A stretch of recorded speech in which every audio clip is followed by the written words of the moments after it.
Hello, everyone. I'm Harvey Brownstone, and today's guest is a multi-award winning and beloved actress who's been dazzling audiences for over 6 decades. She first conquered Broadway in Take Her, She's Mine, opposite Art Carney. Her other stage roles include Lorenzo, Man and Boy, which she did in London, and The Sign in Sidney Brustein's Window on Broadway opposite Rita Moreno. She also co-starred with George C. Scott and Colleen Dewhurst on the stage in The Lion in Winter. She then began a long and successful career in Hollywood. On the big screen, you've seen her in The Party's Over, B.S. I Love You, Plaza Suite, Airplane 2, the sequel, Crimes of Passion, and the 1984 remake of Where the Boys Are. On television, she's guest starred in everything from Dr. Kildare, The Fugitive, and Bonanza to Star Trek, Knots Landing, Law and Order, and Sabrina the Teenage Witch. She even played Don Rickles' wife on his 1972 sitcom, and she starred in many TV movies, including The Return of Charlie Chan, The Mark of Zorro, A Masterpiece of Murder, Sunset Limousine, and Mazes and Monsters. But there's no question that our guest has become a legend in the world of daytime drama. First as the eternally hopeless, nosy, meddling neighbor, Augusta Wainwright on Santa Barbara, and then as the strong-willed district attorney, Judith Russell Sanders on One Life to Live, and then in her most unforgettable role ever as the flashy, aggressive, cold, and calculating evil family matriarch, Vivian Alamain, in Days of Our Lives. Her opulent, villainous, show-stopping performances on that show have won her 5 consecutive Soap Opera Digest Awards, including Outstanding Villainess, Outstanding Showstopper, and twice for Outstanding Scene Stealer. I am delighted and honored to welcome the incomparable Louise Sorel to our show. Ms. Sorel, thank you so much for being here. Thank you. Listening to that, I know I should be dead. Who could have done all that? You are very much alive. Is it okay if I call you Louise? Oh, please do. I respond well to that, or Lulu, or hey you, or excuse me, who are you? But you were born and raised in Los Angeles. Your father was Albert Cohen, a Hollywood movie producer, and your mom, Jeanne Sorel, was an actress, painter, and concert pianist. In fact, she was called the New Garbo. So is it fair to say that you knew from a very young age that you wanted to be an actress? No, no. All I wanted to do was be with a dog. I just wanted to be around. It never occurred to me. I just in high school, you read what you have to have math and history and etc. And I saw the word drama. So I thought, well, that'll be easy. So I clicked on that and I got a drama, had an hour a day of drama.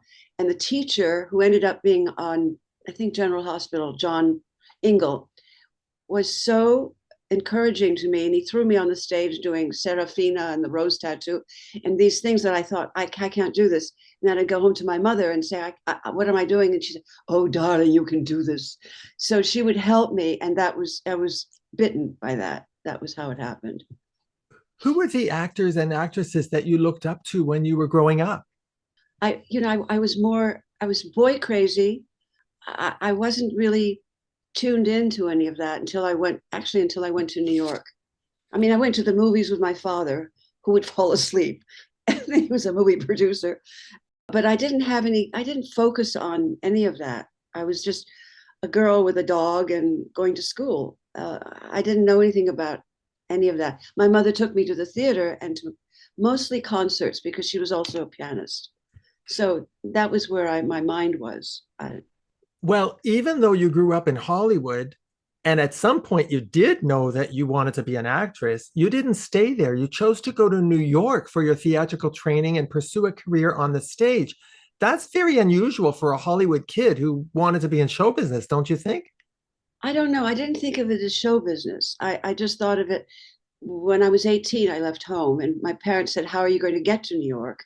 And I must have been influenced by someone who came to LA, who was in New York and talked about Broadway or something. And I thought, well, I'm going to go to New York. I have to get out of this place. So I said, I'm going. And they said, how? And I said, what do you mean? They said, how are you going to pay your fare? I mean, it's not like we were broke. And I said, well, I got a job in an office.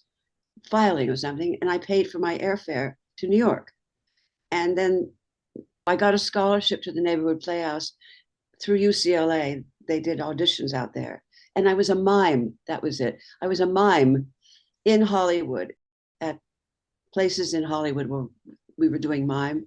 And I did a mime audition. I didn't speak. I did a mime and I got through, and they gave me a scholarship to the Playhouse for not speaking. Isn't that amazing? Now, I know that the first Broadway show you ever saw was Gypsy, starring Ethel Merman. Oh, And very soon after that, by the time you were 21, Louise, you were starring on Broadway opposite Art Carney. Looking back, are you amazed at how quickly you landed that job? absolutely. When I realize now how difficult this business is, none of this occurred to me. I don't know where my mind was. I just said, "Oh, I'm going to New York, then I'll study." And then I got an agent, and she said, "Well, I don't know what you can do, but at the William Morris office." And she said, "But I'll send you up for something as a favor." And it was for George Abbott to audition for Take Her, She's Mine. And he dismissed me in the middle of my reading. "Thank you." Gone. I was gone. And it was the same theater that I had seen Ethel Merman in Gypsy at the Broadway that I auditioned. And I thought, well, that's not going to happen. I was dismissed. Then I was called back a week later, and he did the same thing. He dismissed me. "Thank you." I got the part. Did you ever ask him why he did that? Mr. Abbott, you don't ask Mr. Abbott why he did anything. It's Mr. Abbott. Never, I never did. I was kind of going with the wind or something. I don't know where my mind was. I don't I know. think it's destiny. I really do. Maybe What I was the most important career advice you ever got? get out of the business.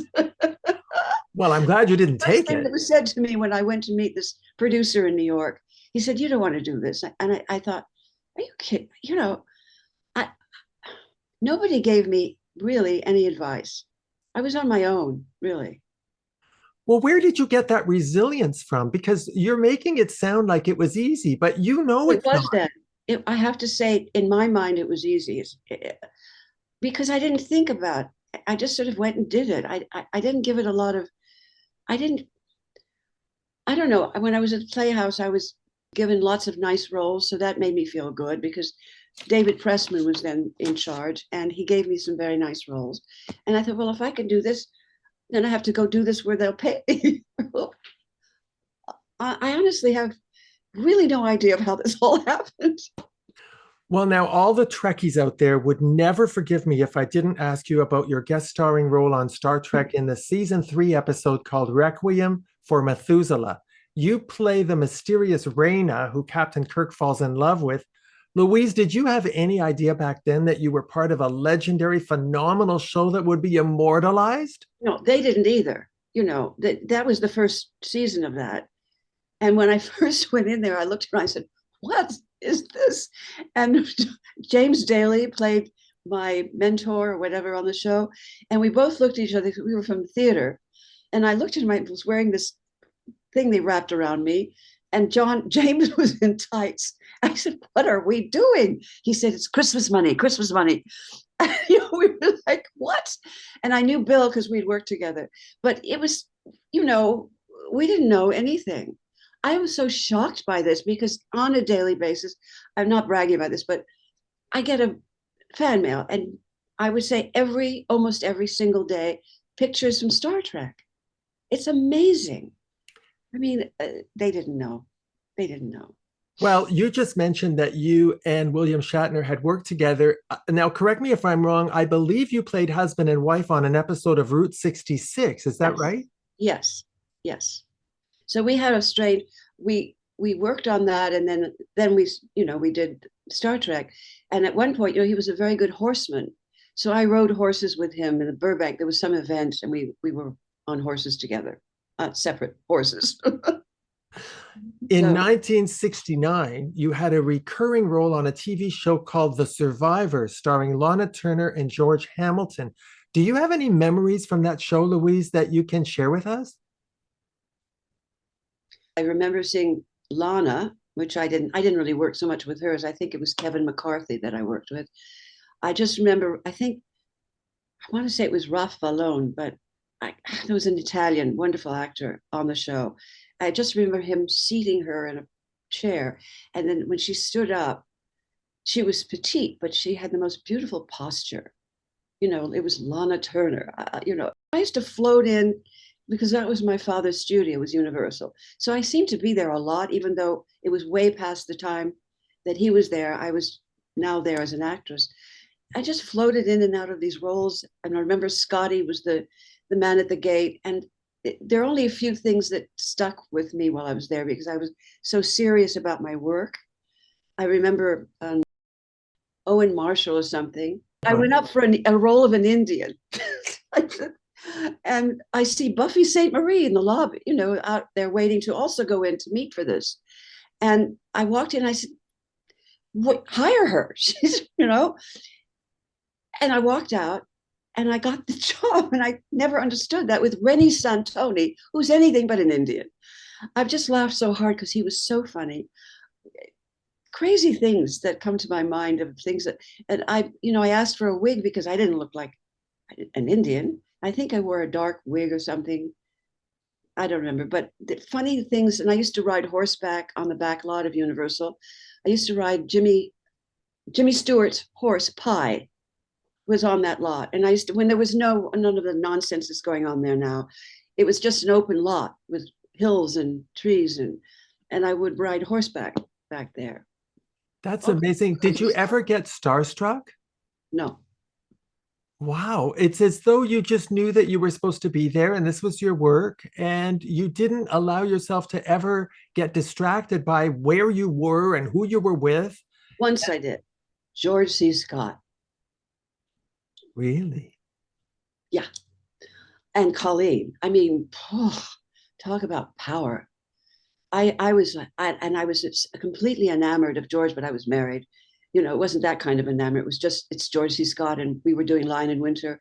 And just before we go on stage, I'd get close as I could just to feel how he felt that night, because he had great energy, and he has to kiss me on stage. And I'm thinking, oh God, maybe tonight it'll be really good, but it was always a stage kiss.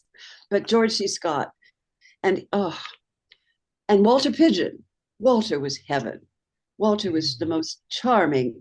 And he told us one of those, not a poem, but a limerick that he had one night when we were traveling with the play. I was doing Take Her, She's Mine Again. He told us a limerick that I've never forgotten. Oh, can you tell us? I can, if it's okay on network, whatever this is.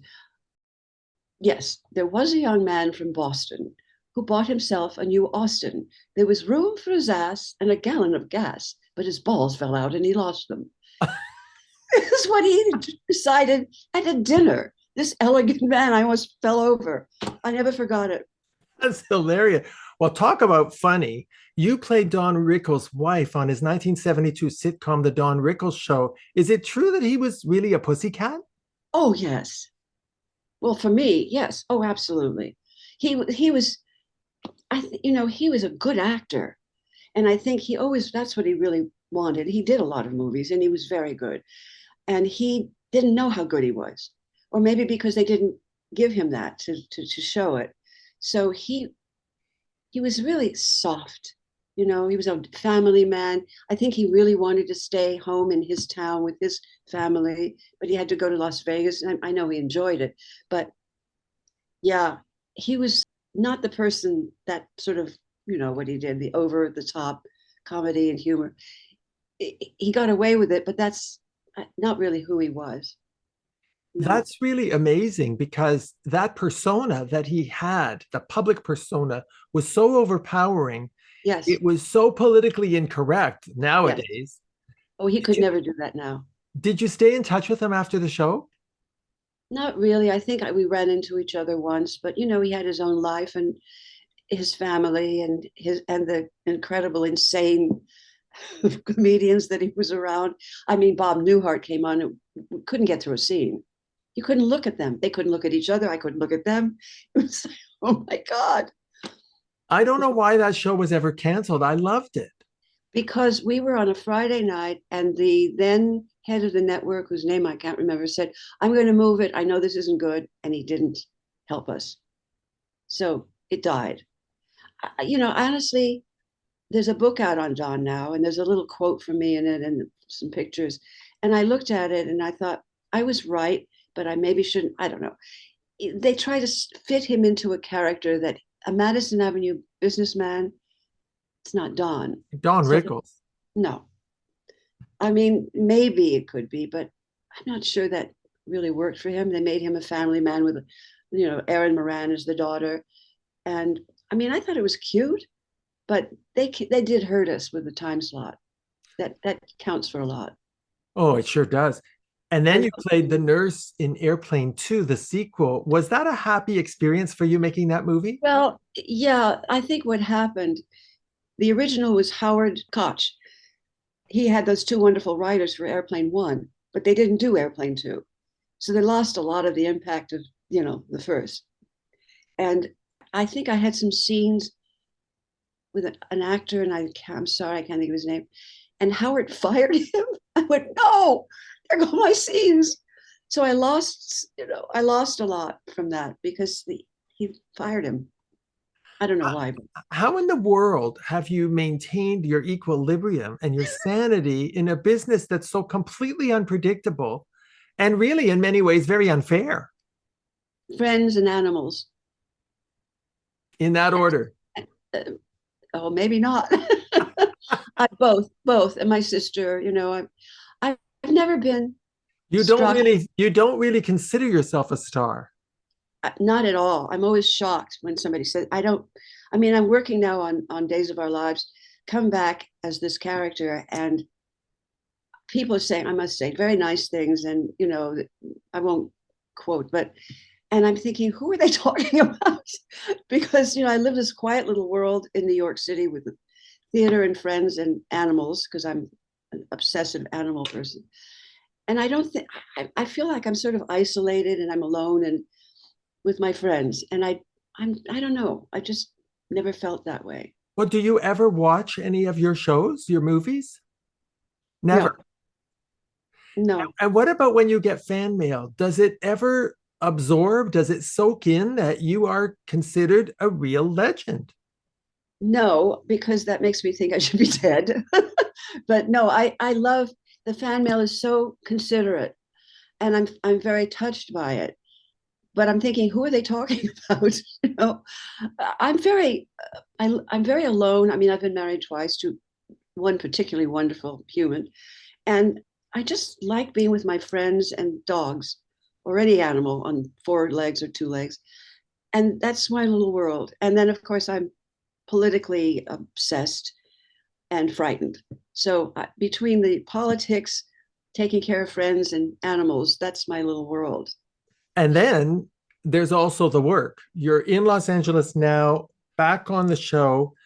You've spent many years working in soap operas. I've had dozens of actors tell me that working on soap operas is the toughest work any actor can do. Do you agree? Yes, and particularly now because of the COVID situation, the rules, I've just yesterday was my first day and I was in shock because, well, first of all, you get tested before you even get into the building practically. Then you sit in your room and wait till they tell you you're clear, which could be 2 hours at 5:30 in the morning. And then they shoot twice as fast as they ever did. There's like a quick rehearsal and then shoot it. And I haven't been here in 3 years. So yesterday I felt god awful. I mean, I was apologizing I was fumbling all over the place because they're loading me up with dialogue and it's been a while. So it's even harder now for all the actors, for the crew, for everybody, because it's bare. The time they're taking, the time away from the work. And it's just get it done, get it done. And I'm not blaming anyone, but that's the way it is. It's hard.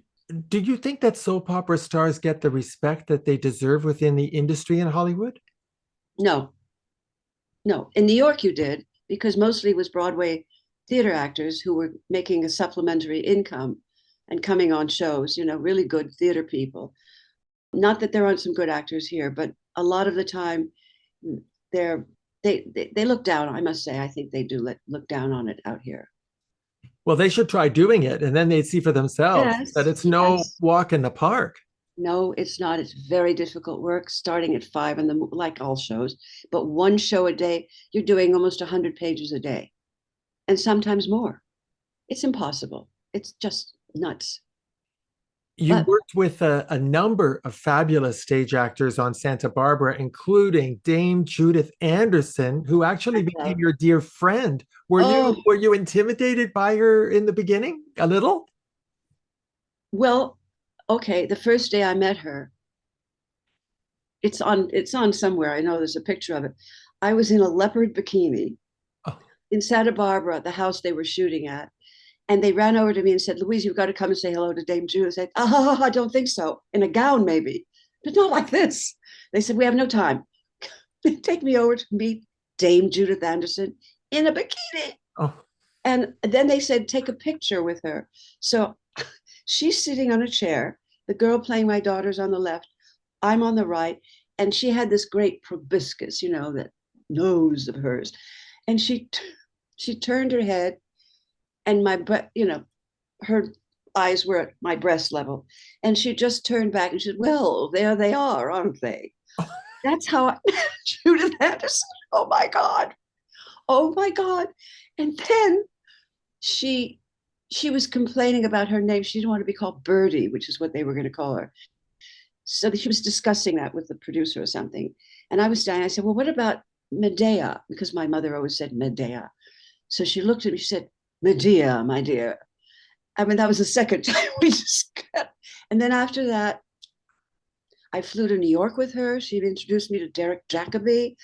She and I took her we went to San Diego where she got an award and I was there with her. I have pictures of that. I adored her. I adored her. And she was raucous. She had a little dog named Bozo and she used to howl with him. She'd sit on her couch in her house up in Santa Barbara and howl with Bozo. I mean, what memories I had. And I used to take her to the pier in Santa Barbara, and her hair would be flying in the wind, and she'd see children. She'd go, hello, you little boy. How are? And they'd run from fear. And oh my God, I have wonderful images of her. I adored her. She was just the salt of the earth. She was, another one who was not, seemed to be a grande dame or something. She was just Judith, with Bozo. What a great experience to have Oh, out of a show like that. just one more memory. My mother was a painter as well as a pianist, as well as an actress. And I had a little picture of Judith. And she said, oh, give that to me. I'm going to paint her. I said, but she said, she did a huge, huge self-portrait of Judith. It was brilliant.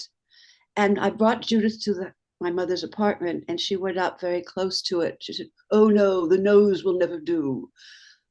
I got back in the car and she said, was I rude? I said, yes, you were rude. Your nose, your proboscis, it's the middle of your face. It's a fabulous nose. How could you do that to my mother? So that was another memory. And what did she say? Oh, I'm sorry. I'm sorry. Hope your mother got over it. I hope so too. Now, I know all the Days of Our Lives fans want me to ask you, why have you come and gone from the series so many times? Well, it wasn't that. It's just that I live in New York. And the last 2 times they called me, it was heavy COVID. And I didn't want to fly. I mean, I just did not want to get on a plane. It was serious. And I just thought I can't do this. So those were and the other times I was still out here and they would, they write you, then they write you off, then they bring you back. And so it was only the 2 times when I just said, I can't fly. Well, over the years, I believe there have been at least 2 other actresses who've played Yeah, Vivienne Alamain, but friends it's of mine. always you that ends up coming back, Louise. You're the one the fans want to see. That must be very gratifying. Yes, I'm flat. I'm not good at taking compliments, but I'm very flattered and I'm grateful for that. Well, I'll tell you my theory. I have to say that despite everything bad that Vivienne Alamain does, you somehow project just enough likability into the role to make the audience like her. Is that difficult? Well, I don't think about that because I don't believe anybody is a villain. You don't think of yourself as a villain. So I don't know, because I think I inject some humor into it. And you've got to have humor. If you don't have humor, who cares? So I think that helps, maybe. I don't know. Is there someone in particular that you're channeling when you play Vivian? Well, I have to say, yesterday when they finished my makeup, which of course is not like this, I saw my mother's face, which is not all bad. And I think I am channeling my mother, definitely. Have Yeah. there been times during your run on Days of Our Lives when you were uncomfortable with a storyline? Yes. Yeah. That, I don't write them. You try to save yourself if you don't like something. And I did more of that on Santa Barbara, of up the down staircase and saying, why, I can't do this. How can I do this? But yeah, I mean, nothing that serious, I would say. I mean, I just made it funny, like burying Carly alive. Luckily, Jim Riley was writing, and it got comedic, because I would call her in the coffin and say, hello, Dolly, did I wake you? I mean, you have to enjoy that. So, and then, there are things that I just said, well, this is what they're writing. You're getting paid to do what they write. And, I try to make it the best I can. Well, of all the roles you've played, is there one in particular who most closely resembles the real Louise? Maybe Augusta Lockridge on Santa Barbara. And then I had Nick Coster to work with, and we were old friends. And it felt, it was sort of comedic and emotional. Yeah, I think so. I think that was, and maybe Don Rickles' wife. When you look back at your career, Louise, and your destiny, and all the amazing people you've worked with, and all the plays, movies, shows you've actually been a part of, do you sometimes have a hard time believing you actually did all that? That's why I keep saying I should be dead. It's overwhelming. And I don't think about it, but when you rattle it all off, I think, who is that? What? I'm only in the present. It's all I know. I just wonder whether you get the large and very loyal fan base that you have because of these iconic roles you've played on TV, especially Santa Barbara and Days of Our Lives. I get the feeling that you see yourself as a working actress, and Yeah, really the star part of it, it's as if it's somebody else. you're right. You're right. It is. I'm not. Well, I think Lori talked to you something about this quote from Tennessee Williams, which stunned me. And I thought, who is he talking about? And I never met him, but he said some nice things. And I thought, wow, it's like a separate person. So, it's It like, is like a separate person. And I think that's one of the reasons why you don't really use social media. You're one of the very few stars with a huge fan base who doesn't use social media. no, I feel that's an invasion. I don't have to put things on about my private life on a social. I don't, I don't do that. I'm too private. I do a lot of media with politics, and I've been thrown off of Facebook 3 times, and that was all. That's a badge of I quit. honor. Yes, I think so. I wrote to Mark Zuckerberg, goodbye, Mark, and I quit. And then, of course, right now I'm back on because I'm raging, but it's not private, even though it is showing your own personal, opinions. But I don't talk about my private. Who cares? I just want to be with my dog and my friends and go to the theater. I think, having done my research about you, what really touches my heart is that you were able to have the career that your mom never got to have. Yeah, you're right. And that's very touching. Yeah, I think that was probably a certain amount of rage that I felt from her, not towards me, but the frustration of not following through for her because she had the chance. Then she met my father. It was the beginning of the end of that. And I think it was always, but she did give me a lot, of what she knew when I was frustrated trying to work on something. She would work with me and gave me wonderful things. But I think, yeah, Well, I Um, don't want to get all verklempt, but when you looked at yourself in the mirror yesterday with all the makeup on and you saw her, that's what made me yes, think. That's why I said what I said, because you saw her. I did. And it's It very was. spiritual and there's something very karmic about it all. I think you've got a guardian angel for sure. Hmm. I hope so. And I have a few of them. I feel, I've interviewed a lot of people. There's a lot of, shall I say, insincerity and inauthenticity in this industry.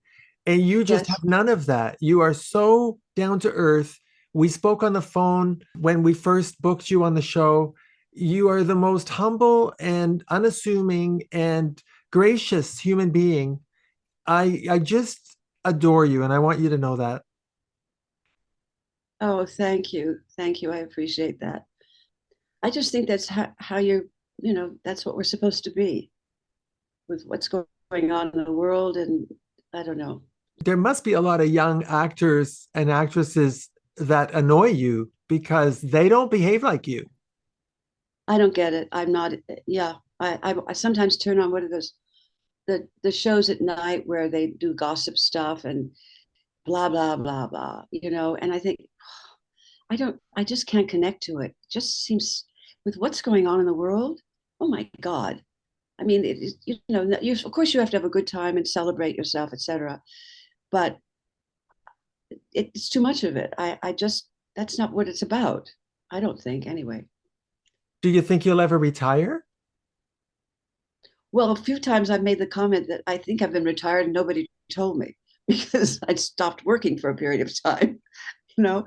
But I guess you could say, I don't like that word very much, but probably, of course, when I can't talk and walk. And I have a dear friend named Barbara Barry, who's 10 years older than I am, and I can't keep up with her. And she was just offered a role in something. And she said, no, it's not, she didn't want to do that. But and the thing is about these actors that I know, and this may sound snotty, and I don't want to sound that way. They're so earthbound. They're political. They're at home having dinner, going to the theater, meeting people. You know what I mean? They're in life. They're in the moment. What else can you do? Well, I think that you make it sound easy, but from what I can see, the injection of fame into your life can really screw you up if you're not Yeah, earthbound. And somehow you figured it out. I'm not I quite don't sure know. how, because you had a career that's pretty big by any standards, but you're very earthbound and you don't care about fame. I I never did. I never really was. It wouldn't seem this way, but I was never driven. It just was. I must say, some of it came easy for me. I had a wonderful agent at William Morris, and she was like this. She talked like this. She was very New York, and she was like a mother for me. She really, took care of me, and I I never felt like I was in show business because it was all very real. It was like, you're going to do this, you're going to do that, and you're going to just move from thing to thing to thing to thing, and have the experiences. Like I remember when I went and met Woody Allen for something, and he just glared at me, and his arms crossed like this, and stared at me, and it was a comedy, and he didn't laugh. He just looked at me, and I called my agent Phyllis, and I said, he hates me. He hated me, and she said, oh, I don't think so. You got the job. I said, what? So it's like, and there I was working with Woody Allen, and he just started it from the Bonsoir in New York. It was his first pilot, and that was kind of the beginning for me of just being treated like a working actor. Nobody was, they weren't treating me like I was, and I never expected it. I didn't know what that meant to be treated like you're special or something. It was like go to work and get the work done. So I don't where know. did you get your job satisfaction? I just work. I don't know. Working. You didn't get it from the fame. You probably No, didn't get it from the money. no. Where The did people. the people? The people you work with. That's the joy. I mean, I just saw this lovely actress Judy Evans on from Days of Our Lives, and we hugged. It was like we were almost in tears.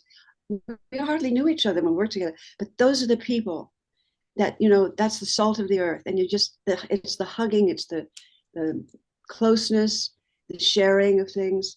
And that's kind of what it's about. You're sharing your life, you're sharing your heart, your knowledge of what you're doing. That's really what it is. It's not about star stuff. I don't Well, think anyway. Miss Louise Sorel, I must tell you, I've so enjoyed this opportunity to chat with you. You've had such an amazing career, but it's a real honor to talk to you because you really get what matters in life and what doesn't. You're all about being real. There's a real lesson in this interview for every actor, I think, everyone in show business. I want to thank you so much for taking the time to give me this interview, especially when you're in the middle of filming your show. Yeah. Yeah. Well, I appreciate it. Thank you Thank you again so much. so much for doing our show. My pleasure. My pleasure. Our guest has been the one and only Louise Sorel. My name is Harvey Brownstone. Thank you to our producer, Steve Silver, my wonderful managers, Rick and Robin at the Marcelli Company in Hollywood, and my entire team at the XPTV1 network in the UK. Thank you all for joining us. See you next time.